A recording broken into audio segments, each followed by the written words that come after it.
इंदौर से ये बड़ी खबर है। IBC 24 की खबर का असर हुआ है। शासकीय लॉ कॉलेज की विवादित किताब के मामले में FIR हुई। भंवरकुआं पुलिस ने FIR दर्ज कर ली है। 2018 में ये किताब प्रतिबंधित हुई थी। लेखक प्रकाशक कॉलेज प्रबंधन के खिलाफ अब मामला दर्ज हो चुका है। इस मामले में IPC की धारा 153, 295A, 504, 505 और 34 के तहत केस दर्ज हुआ है। छात्रों को धार्मिक कट्टरता का पाठ पढ़ाए जाने का आरोप लगा है।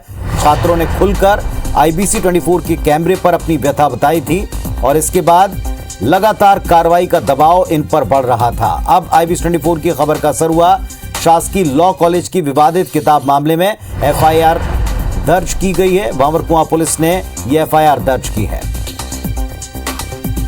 जिस किताब को प्रतिबंधित किया है, 2018 में प्रतिबंधित किताब रही है। लेखक प्रकाशक कॉलेज प्रबंधन, इन सब के खिलाफ IPC की धाराओं में केस दर्ज हुआ है। छात्रों को धार्मिक कट्टरता का पाठ पढ़ाने का आरोप लगा है। यह विवाद और छात्रों की शिकायत पर IBC 24 ने खबर दिखाई थी। इस खबर का असर हुआ है। इस वक्त की एक बड़ी खबर आपको बता रहे हैं। विवादित किताब के मामले में अब FIR भी हो गई है। यह IBC 24 की खबर का ही असर है। भंवरकुआं पुलिस ने मामला दर्ज कर लिया है। ये वही किताब है जो 2018 में बैन कर दी गई थी। किताब के लेखक प्रकाशक कॉलेज प्रबंधन जो इसे चला रहा था, इन सब के खिलाफ मामला दर्ज हुआ है।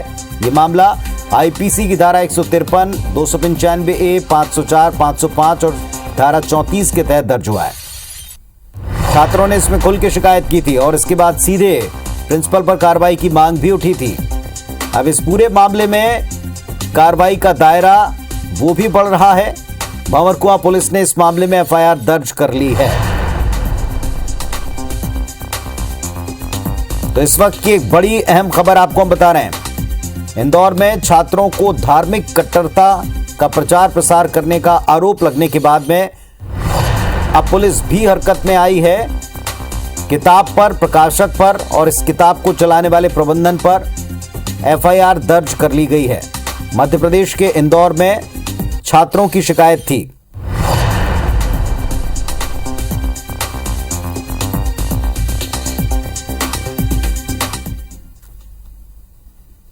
तो धार्मिक कट्टरता के प्रचार प्रसार के आरोप में यह पूरा मामला विवादित होकर सामने आया था, जिसमें छात्रों ने शिकायत की थी और इसे हमने दर्शकों तक पहुंचाया। इस खबर का भी असर हुआ है, बड़ा असर हुआ है।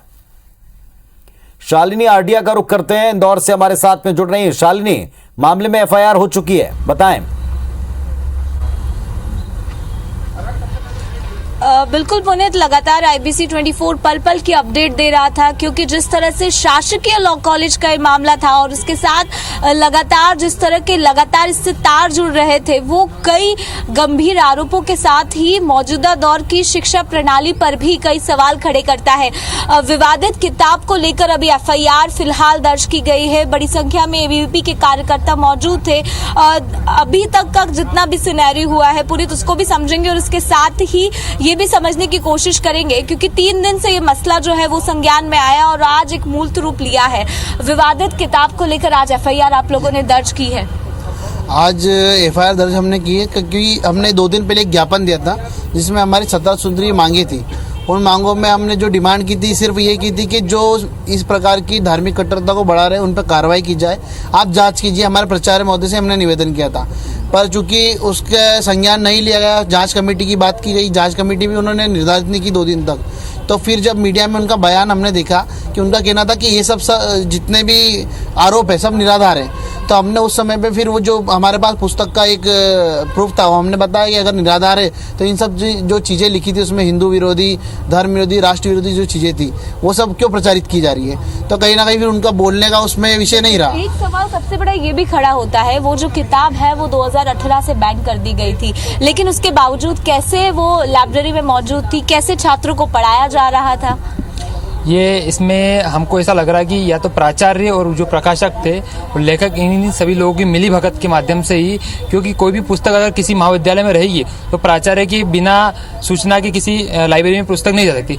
तो इसमें पूरा प्राचार्य का इन्वॉल्वमेंट था, ये पूरा लगता है। इसी का आधार बनाते हुए हमने इनको FIR की है। आगे की क्या है, संगठन स्तर पर अब क्या है, क्योंकि अभी तो केवल विवादित किताब पर ही ये मामला पहुंचा है, FIR दर्ज हुई है, लेकिन मामला तो और भी संगीन है। मामला संगीन है। प्राचार्य ने अपने पद से इस्तीफा दिया है। हमारा उच्च शिक्षा विभाग से निवेदन है कि इस इस्तीफे को स्वीकार करते हुए इन पर कठोर से कठोर कार्रवाई किया जाए, और जो हमने शासन और प्रशासन में जो शिकायत दर्ज की, वहाँ भी हम निवेदन करते हैं कि इन पर कठोर से कठोर कार्रवाई की जाए। अच्छा, बात एक ये भी कही गई थी कि इंदौर की संस्थाओं को JNU नहीं बनने दिया जाएगा, बहुत बड़ी बात थी है। बिल्कुल नहीं बनने दिया जाएगा। जैसे वहाँ पर वामपंथियाँ चलती है, इंदौर में हमेशा ही वामपंथियाँ और ये सब कभी नहीं हुई है। तो अभी ये जो चीज़ पनप रही थी, तो हमने विद्यार्थी परिषद के कार्यकर्ताओं ने वहाँ पर जाकर देखा और 2-3 विषय सामने आए। 2-3 विषय जैसे ही सामने आए तो उसके ऊपर हमने विषय उठाया। जैसे ही उठाया उसके पश्चात हमें मालूम पड़ा कि अंदर जो ये वामपंथियों की जो 5 से 6 प्रोफेसर थे, ये क्या बोलते हैं, अपना जो खुद ही पुस्तक के अंदर जितना भी है सब मैटर डाल के, और बच्चों को जो LLM, जैसे अपने यहाँ सामने एक बुक आई है, वो LLM के 3rd सेम में जो 8 तारीख को एग्ज़ाम होगी, उसके अंदर मतलब बच्चों को खुद पढ़ना पड़ रहा था। और ये जो एक सवाल ये भी खड़ा होता है, क्योंकि इतने दिनों से बच्चे दबाव में थे, बहुत सारे ओल्ड स्टूडेंट थे पुणे जो इसमें अब शामिल हुए, खुल के मुखर होकर बात कही और माना कि हमें इस्लामिक शिक्षा इतने सालों से दी जा रही थी, तो अब एक दबाव अब छात्रों पर कम हुआ है, क्योंकि लड़कियां जो कल तक कैमरे के सामने बोलने में डर रही थी, अब वो खुलकर सामने आई। बिल्कुल, जो हमारे बीच की जो छात्राएं हैं और जो हमारे साथ की जो छात्राएं, और बात की जाए उन छात्राओं की जो कॉलेज में पढ़ती हैं, वो खुलकर सामने आई है, क्योंकि हम सब इकट्ठा होकर एक अच्छे विषय पर हमने बात करी है और निर्णय भी आया है। तो प्रिंसिपल ने भी इस्तीफा दिया है। उसके अलावा बच्चों को ये भी बरगलाया जाता था और धमकाया जाता था कि जो विषय पुस्तक में लिखे हुए हैं वही आपको वहाँ परीक्षा पत्र में लिखना होंगे, तो उस आधार पर अगर आपने नहीं लिखा तो आपको उसमें फेल कर दिया जाएगा। तो यहाँ तक की बात प्रोफेसर द्वारा और शिक्षकों द्वारा छात्रों के साथ की गई है। को 2018 में बैन किया था, उस किताब को चलाया जाता रहा। प्रिंसिपल ने या जो आरोपी शिक्षक गण हैं, उन्होंने भले इस बात को खारिज किया हो, आरोपों को गलत बताया, लेकिन छात्र अच्छी तरह से और खुलकर बता रहे हैं कि ये क्या सारा पर्दे के पीछे से खेल चल रहा था। इस्तीफा भले ही वो दे चुके हैं, लेकिन इस्तीफा स्वीकार करके कड़ी कार्रवाई की मांग, और अब FIR के बाद भी इस पर कड़ी कार्रवाई की मांग छात्र कर रहे हैं। शुक्रिया आपका भी और छात्रों का भी IBC 24 पर अपनी बात रखने के लिए।